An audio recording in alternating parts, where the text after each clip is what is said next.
ইরশাদ করেছেন আওলাদাকুম বিস-সালাতি ওয়া হুম আবনাউ সাব'i সিনিনা ওয়া আদরিবুহুম আলাইহা ওয়া হুম 'ashri সিনিনা ওয়া ফাররিকু বাইনাহুম ফিল মাদাজি' আও কামা ক্বালা an-নাবিয়্যু আলাইহি الصلاةu ওয়াস-সালাম।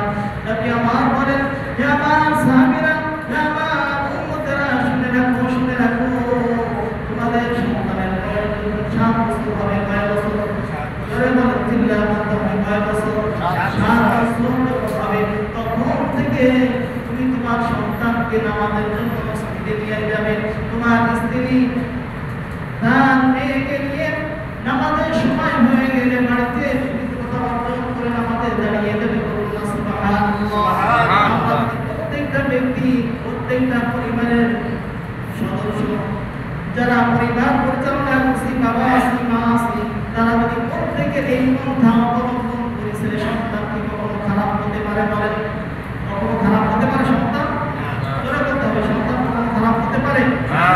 দেখেন পাল বাড়ি চেনেন, পাল যারা হাড়ি পাতিল তৈরি করে, বলে তো একটা পাতিল যখন পাকা হয়ে যায়, এটা সোজা করে কি পোড়ানোর পরে না কাঁচা থাকে? বলে সবাই খেয়াল করেন, আমার দিকে খেয়াল করেন।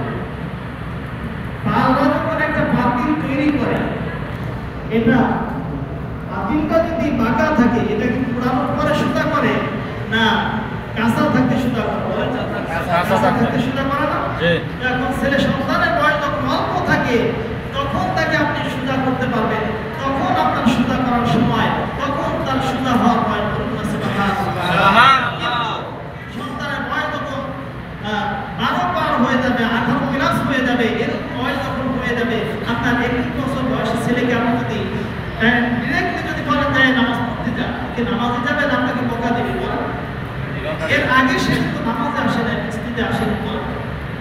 তো এই জন্য আল্লাহ রাসূল সাল্লাল্লাহু আলাইহি ওয়াসাল্লাম বলেছেন, মুরু আওলাদাকুম বিস-সালাতি ওয়া হুম আবনাউ সাব'i সিনিন। যখন তোমার ছেলে সন্তানদের বয়স যখন 7 বছর হবে, তখন থেকে তাদের নামাজের নির্দেশ দিতে হবে। বাবা ছেলেকে নিয়ে মসজিদে আসবে, মা মেয়েকে নিয়ে বাড়িতে নামাজে দাঁড়িয়ে যাবে। বলুন সুবহানাল্লাহ। আমরা এই বিষয়টা সকলে পালন করব ইনশাআল্লাহ। এখন থেকে আমরা সকলে পালন করব ইনশাআল্লাহ।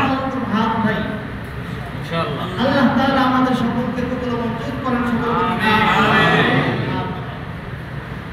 তো ভাইরা আমার, বন্ধুরা আমার, সন্তানের বয়স যখন 10 বছর হয়ে যাবে, তখন সন্তানের বিছানাটা আলাদা করে দিতে হবে, পৃথক করে দিতে হবে।